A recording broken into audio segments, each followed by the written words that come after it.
Going into deadlines with a team can be one of the most rewarding experiences, especially as you work together and you just make it happen. But of course, it can also be super tough, especially if you're in crunch time. In the end of this talk, I'm going to give you 7 resources or 7 tips you can use in order to increase the velocity into a deadline. My name is still Carlos, and I help project owners become more technical. If you have doubt in a deadline, there's no doubt that you will fail that.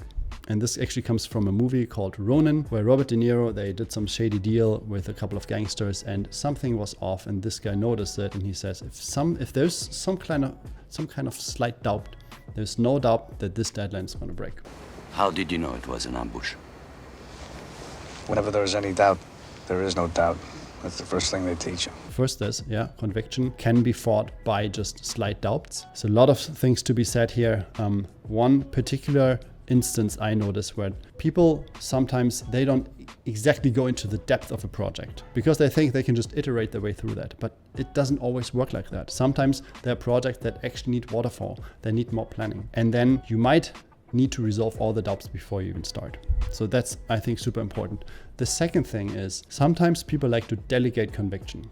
This often happens to product managers who are they don't understand the exact depth of a project. They're not too technical, and this is also why I make this content on YouTube. And what they want to do, they want to outsource or delegate that conviction. And this really only works if there is trust, which is in fact incentivization. If there's a track record of people having done the exact same thing before or something very close to that. And the third thing, there's honest communication and check-ins. Let's talk about what happens if that doesn't exist.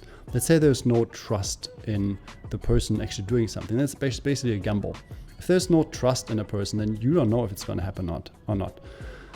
If there's no similar work, this work has not been done before, then it could technically be that it's not even possible to do it. If that happens, of course, the deadline cannot be reached. And then the third thing is if there are not check-ins, well, the urgency fades away.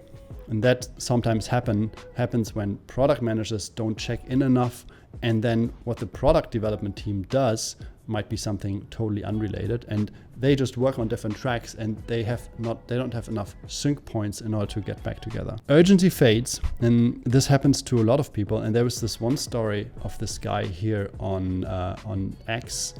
It's quite interesting. So basically, he paid a designer quite a bit of money, and after, I think he only paid around 10,000 by checking the work, and then the rest of the money he paid out was without checking the work. So at one point, the designer didn't see any incentivization anymore because he didn't think someone would check the work. So he overpaid without getting the delivery. And now this whole thing became basically a shit show on X. You see millions of views. And I don't know if this guy gets the delivery in the end. And this could have been easily prevented by just checking in more. Let's talk about the third thing that we can have when getting conviction into a deadline. And this is basically quick wins. And this is the whole reason why we do Agile. That we kind of start to work slowly on something and ship. And then we know that the next horizon we're going for is in reach. There's something where we know we're going to ship this because it's just a weekend. And this is in contrast to the waterfall method, where you get conviction by a very thorough planning. Both is fine, but if you're going for Agile, you need to go for quick wins. And of course, quick wins is also important if you're actually going for a waterfall, because then it's more like, okay, we have these milestones to reach inside the waterfall planning. So every milestone we hit on time gives us conviction and gives us a quick win. There's some really good concept here by the Shape Up book. This is a book by 37 Signals. The link is in here. They have this hill graph. And basically shows you that people do have no idea how long something takes until they reach the top of the hill. And after that, they actually get it done. So you invariably have these hill graphs over time in your project. So let's say a waterfall project would be just a huge hill graph, plan everything, and then you work through that. So ironically, often people think the waterfall would be like a big hump here. We just plan a bit and then we execute. It's actually the other way around. So a lot of planning and then somewhat fast execution. But in any case, this is important to have because only when you're here, you actually get the quick win, and then you see the next steps, and then you can take on the next hill, which is harder. So I like this analogy here with the hill. It really makes a lot of sense. Step number 4. People's beliefs about the abilities have a profound effect on those abilities. So this is a study, actually many studies proving that only if people believe something about themselves, then their abilities actually improve. There is a really good book about it. It's called Mindset by Carol Dweck. I read it 2 years ago. It's about how people can apply a growth mindset in order to get better in all kinds of life situations or work situations. This is a really good book, and it really shows that if someone believes something cannot be reached, then it's basically gone. Like, this person won't even put in more effort, because why would they? They cannot achieve it anyway.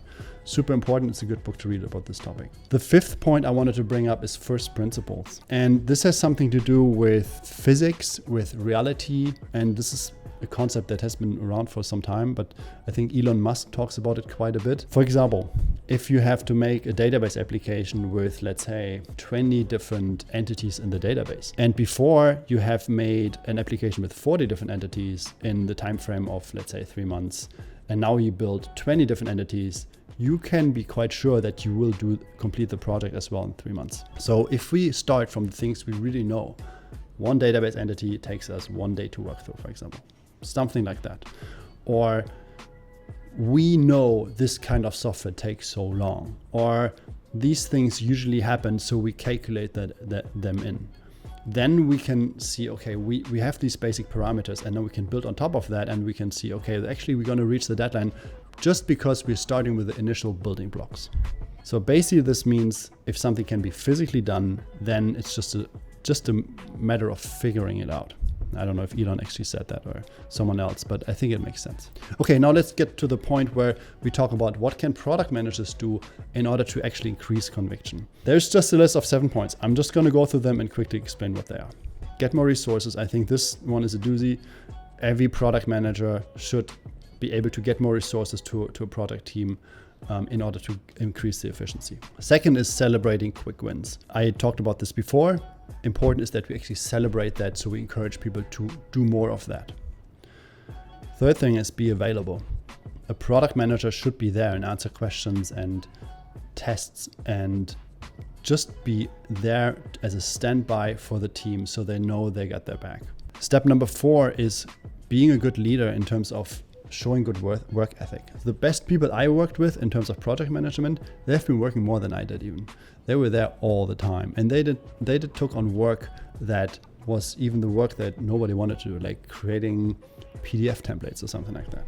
Step number 5, outside requests for resources to the team should be guarded, especially according to going for a deadline. Number 6 is have the way to do honest communication. Hold nothing back and go on a level with people where they're actually able to tell you, hey, I think this thing sucks, or we won't reach this because of that. Only if people are honest to you, only then you can take the right decisions. And the most important thing, of course, when it gets tight for the deadline, is to cut down scope. That's a super important thing, because only then we realistically can reach the deadline. If there's crunch time, if something is late, gotta cut something out in order to ship on time. If you disagree, or if you agree with me, hit me up on YouTube, leave a comment, or an X on LinkedIn.